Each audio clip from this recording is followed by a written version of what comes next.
प्रेत अभी तक हल्दी लेकर नहीं आया।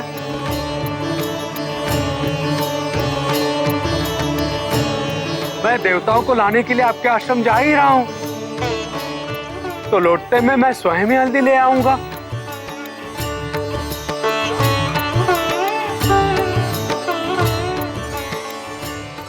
रुको नंदी, हल्दी का उपयोग शरीर की कांति में वृद्धि हेतु किया जाता है, किंतु मेरे लिए भस्म से पवित्र कुछ भी नहीं। मैं भस्म का लेपन करके इस विधि को आरंभ करता।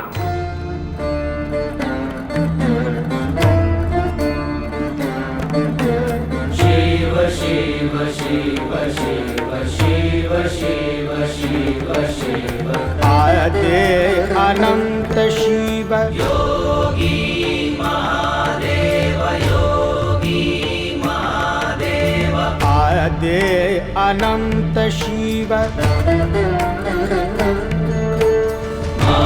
महाबली शिव महाबली शिव।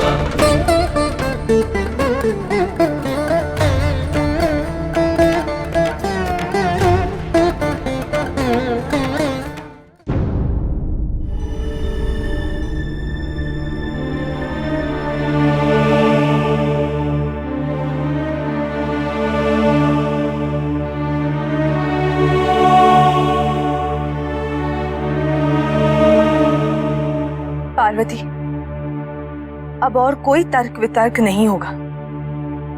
शिव हमारी मर्यादा के विपरीत हैं।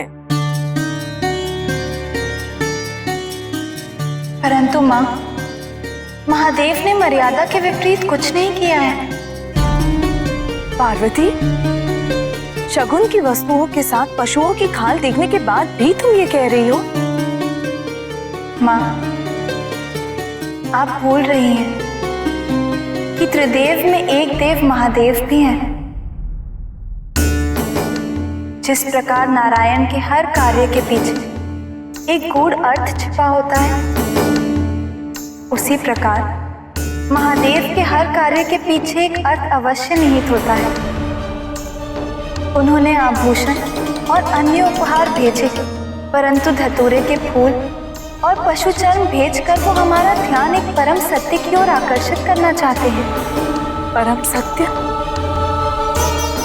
हाँ माँ, वो हमसे ये कहना चाहते हैं कि संसार में ऐश्वर्य, धन, संपत्ति सब आवश्यक है, परंतु हमें ये नहीं भूलना चाहिए कि संसार में सब नश्वर है। हम सब नश्वर हैं। यहाँ जो कुछ भी है उसका अंत जन्म के साथ ही सुनिश्चित हो चुका है। वो इसी नश्वरता की ओर हमारा ध्यान आकर्षित कर हमें भ्रमित होने से रोकना चाहते थे। किंतु हल्दी क्यों नहीं भेजी उन्होंने? माँ, हल्दी उनकी हल्दी के पश्चात ही आएगी। हमारा विश्वास कीजिए, हल्दी अवश्य आएगी। पार्वती, अगर शिव हमारे मापदंड पर खरे नहीं उतरे तो हमने आपको वचन दिया है ना माँ,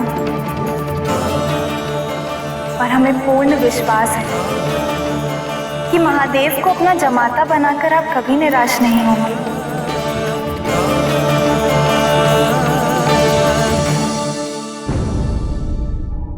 सारा संसार शिव के विवाह को देखने का पुण्य कमाएगा और हम देवता होकर भी अपने प्राणों की रक्षा हेतु यहाँ छिपे रहेंगे।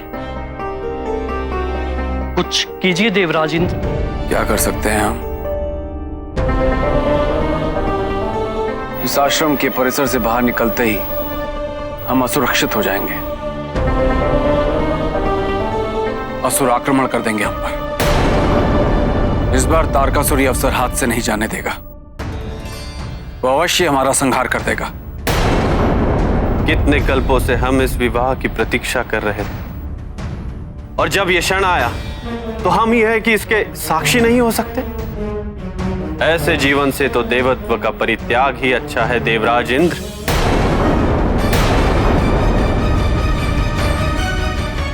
गुरुवर, अब आप ही कोई युक्ति सुझाइए। शिव विवाह में सकुशल जाने का कोई तो उपाय होगा। उपाय केवल शिव ही है। जब समस्त मार्ग बंद हो जाए तब केवल प्रार्थना का मार्ग ही शेष रह जाता है। यदि आप सब शिव पार्वती के विवाह में सम्मिलित होना चाहते हैं तो उनके भक्त बनकर सच्चे मन से उनकी प्रार्थना कीजिए। शिव अपने भक्तों की प्रार्थना अवश्य सुनते हैं। वो हम सबको वहां बुलाने की कोई ना कोई व्यवस्था अवश्य करेंगे।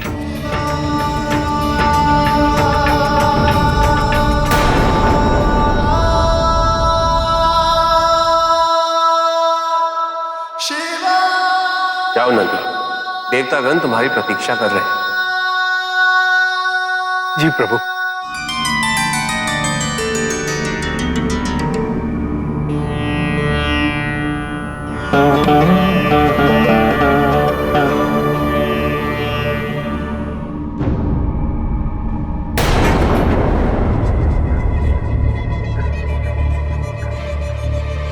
असुरराज की जय हो। क्या समाचार लाए हो चक्री? असुरराज, गुप्तचरों की सूचना के अनुसार नंदी देवताओं को दधीची के आश्रम से बाहर लाने जा रहा है। अर्थात नंदी के संरक्षण में देवता दधीची के आश्रम से बाहर आएंगे, और जैसे ही देवता दधीची के आश्रम से बाहर आएंगे हम उन पर आक्रमण कर उनका वध कर देंगे। किंतु क्या? नंदी के रण कौशल का हमें अनुमान नहीं है। यदि महादेव ने नंदी को यह दायित्व सौंपा है तो उसकी वीरता और सामर्थ्य पर संदेह करना हमारी सबसे बड़ी मूर्खता होगी तारकासुर। असुरराज, यदि नंदी महापराक्रमी हुआ, महावीर हुआ, तो भी चिंता की कोई बात नहीं है। हम एक ओर नंदी को आक्रमण से भ्रमित कर दूसरी ओर देवताओं का संहार करने का प्रयास करेंगे। प्रयास नहीं, इस बार देवताओं को बचने का कोई भी अवसर नहीं मिलना चाहिए। इस बार देवताओं का संहार निश्चित है। मैं स्वयं इस युद्ध में जाऊंगा। आज से ये देवता केवल लोक कथाओं में एक काल्पनिक पात्र बनकर रह जाएंगे।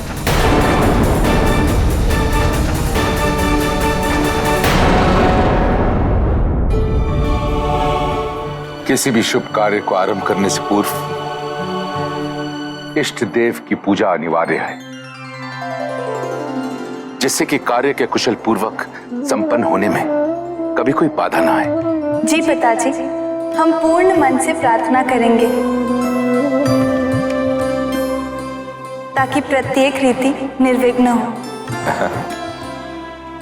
वो तो तब होगी जब आरंभ होगी। अभी तक वर पक्ष से हल्दी नहीं आई।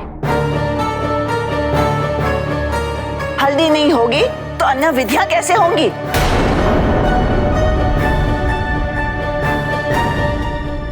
राजगुरु, पूजा आरंभ कीजिए।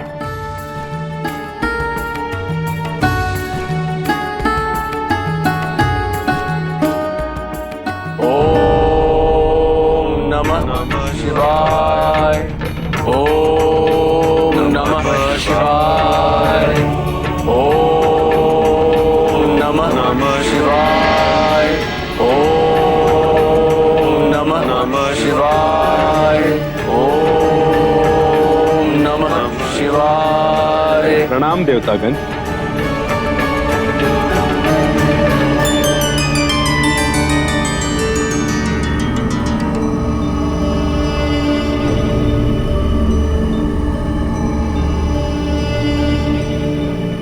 मेरे प्रभु ने आप सबकी प्रार्थना स्वीकार कर ली है। उनके आदेशानुसार आप सबको अपने संरक्षण में यहां से ले जाने के लिए मैं उपस्थित हूं।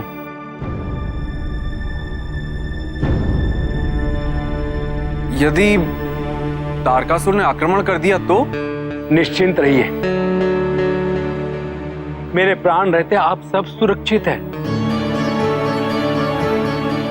चलिए चलिए, शीघ्र चलिए। मेरे प्रभु के शरीर पर हल्दी का लेप, नहीं, भस्म का लेप लग रहा है। उसके समाप्त होने के पूर्व ही आप सबको वहां उपस्थित होना है। चलिए, शीघ्र चलिए।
धन्यवाद नंदे, बहुत बहुत धन्यवाद। जो कार्य मेरे इतने सारे असुर नहीं कर पाए, वो तुमने अकेले ने कर दिखाया।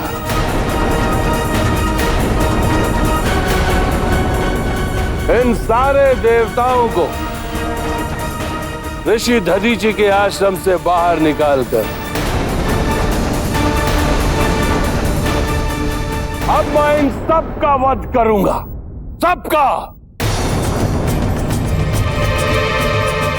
और स्वर्ग पर सदैव अपना आधिपत्य स्थापित रखूंगा। दुष्ट!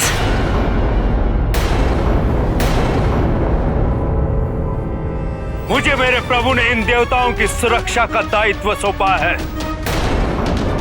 मेरे रहते हुए कोई भी इन्हें क्षति नहीं पहुंचा सकता।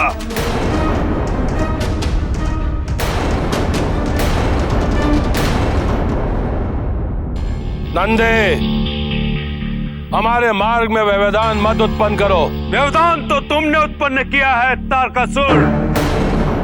मुझे इन देवताओं को लेकर शीघ्र ही मेरे स्वामी के पास जाना है, इसलिए सामने से हट जाओ और शांति से हमें इस मार्ग से जाने दो। देखो नंदी, यदि तुम हमारा आग्रह स्वीकार नहीं कर रहे तो युद्ध के लिए तैयार हो जाओ।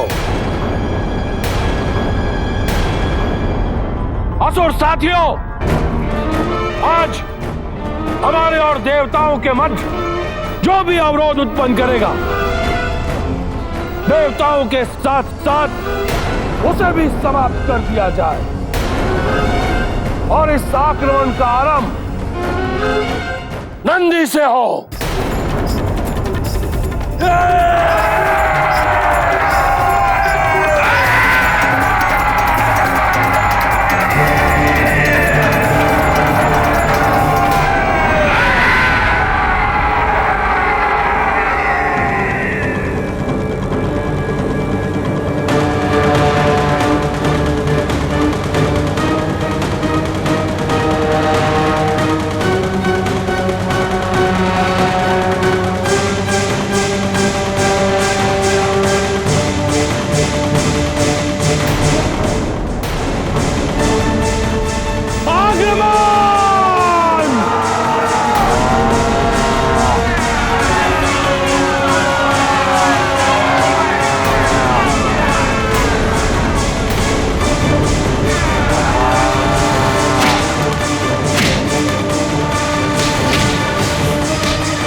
अब कर लिया तूने अपने युद्ध कौशल का प्रदर्शन।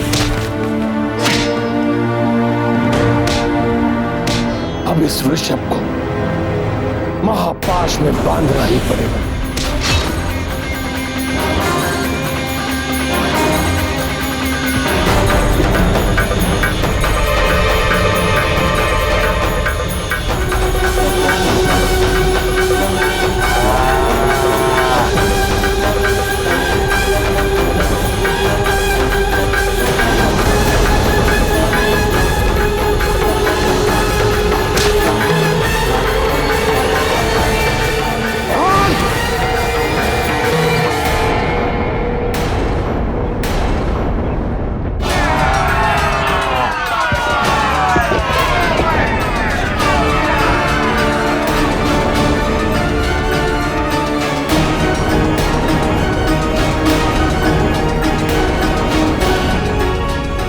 देखा तुम्हारे अंगरक्षक को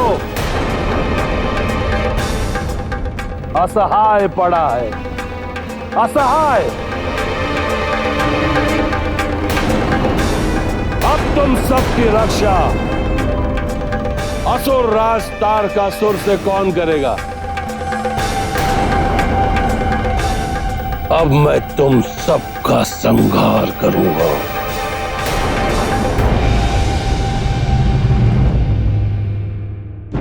ये पहला अवसर है जहां मैं देख रही हूं कि वर पक्ष से वधू के लिए हल्दी अभी तक नहीं पहुंची। दुर्भाग्यता की बात तो ये है कि ये अपशकुन मेरे ही नातनी के साथ हो रहा है। नानी माँ, कैलाश से हल्दी अवश्य आएगी, आप निश्चिंत रहिए। कैसे आएगी पार्वती? और कब? पहले ही बहुत विलंब हो चुका है, और कितनी प्रतीक्षा करें हम? चलो मैना, देखते मिष्टान बने या नहीं।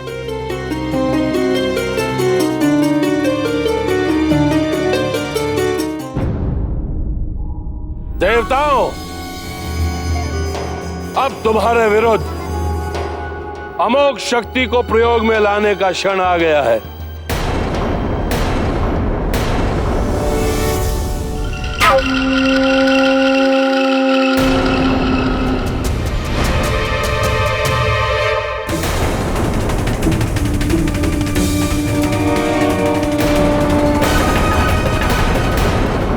तुम सबका अंतिम समय आ गया है देवताओं।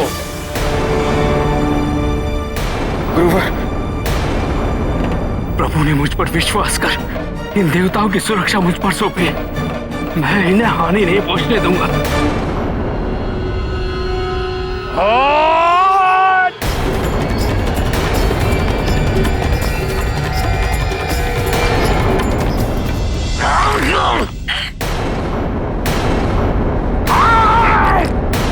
नंदी! नंदी!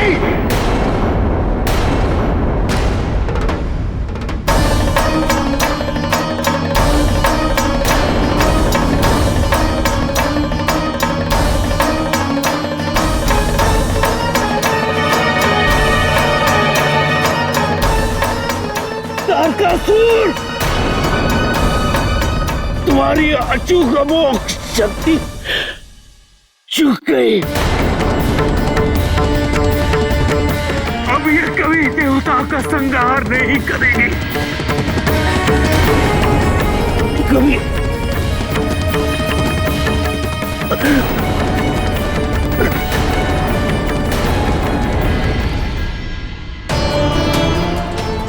नंदी,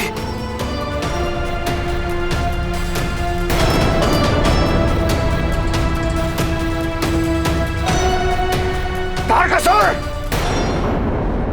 मूर्ख, ये क्या नाटक कर डाला तुमने? तुम्हें इस बात का तनिक भी आभास है कि नंदी कौन है?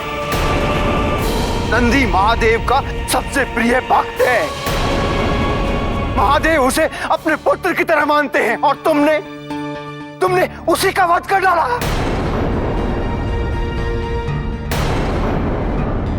प्रभु!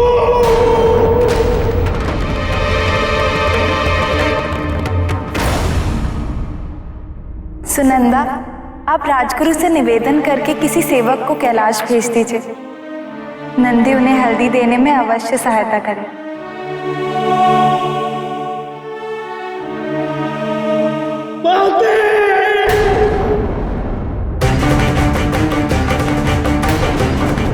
नंदी, ये तो नंदी की पुकार है। नंदी का जीवन संकट में है।